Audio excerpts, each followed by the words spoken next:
Using common sense, we have to start from the beginning. We all know that average velocity is equal to the change in distance, or s, divided by the time taken, or t.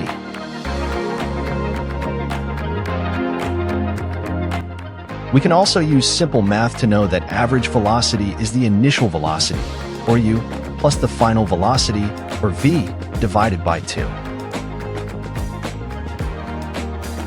Most of you also know that acceleration is the change in velocity, or delta v, divided by the time taken, or t. We can rewrite this as the final velocity, or v, minus the initial velocity, or u, divided by t. Keep in mind that I will write initial velocity as u and final velocity as v. I assume you have little to no physics experience, so we have to derive two things before we can get to the main part. Those who know the big five or the main kinematics equations can skip ahead to timestamp 440. We use the acceleration equation on the top of the screen first. We next multiply both sides by t and add u to both sides to get our first equation.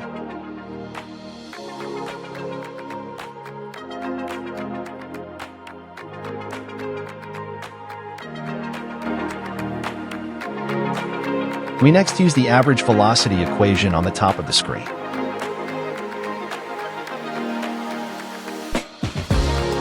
By the way, if you like this video so far, please consider subscribing to my channel and leaving a comment on this video. Your support is greatly appreciated.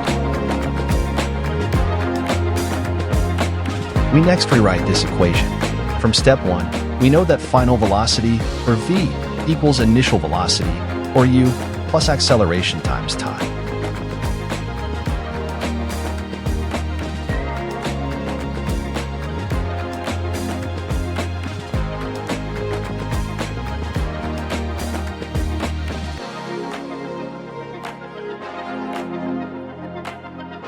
We then combine like terms by making the numerator 2u plus at.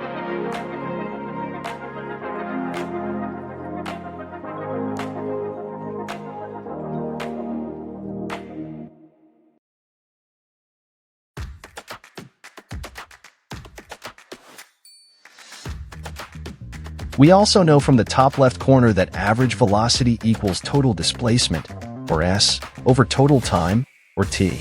In case you were wondering what displacement is, it is basically the shortest distance between the initial and final position of an object.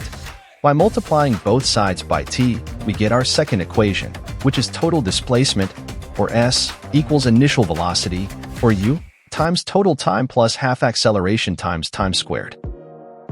With these two equations, we can derive the work-energy theorem.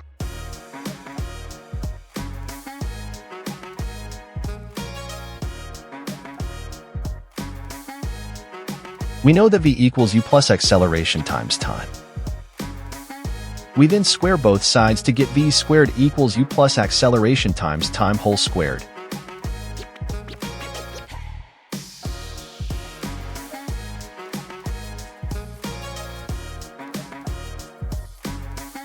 We then square both sides to get v squared equals u plus at whole squared, which is equal to u squared plus 2u at plus a squared t squared.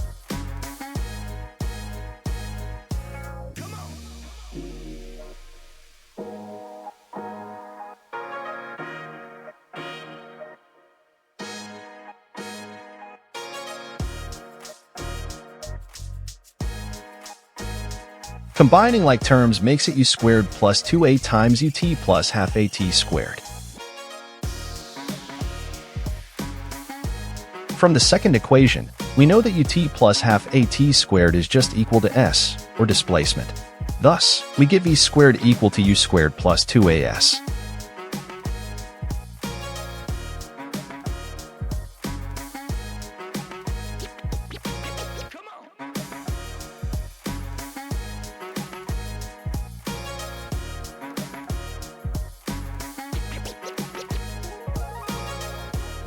We subtract u squared from both sides to get v squared minus u squared equals 2as. We next multiply both sides by m, or the mass of an object, to get m times v squared minus u squared equals 2mas.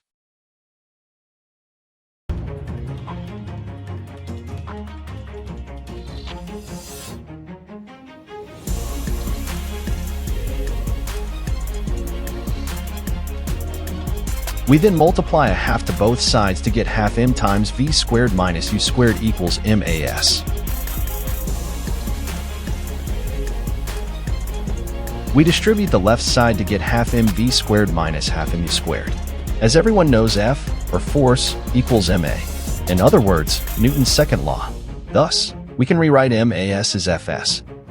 Most of you also know what kinetic energy is, which is just half mass times velocity squared. We know that v equals final velocity and u equals initial velocity. Therefore, half mv squared minus half mu squared equals k final minus k initial. We know that w, or work, equals force, or F, times displacement, or S. We also know that k final minus k initial equals change in kinetic energy, thus change in kinetic energy equals work, which is the work energy theorem. Thank you for watching this video. Please make sure to support my channel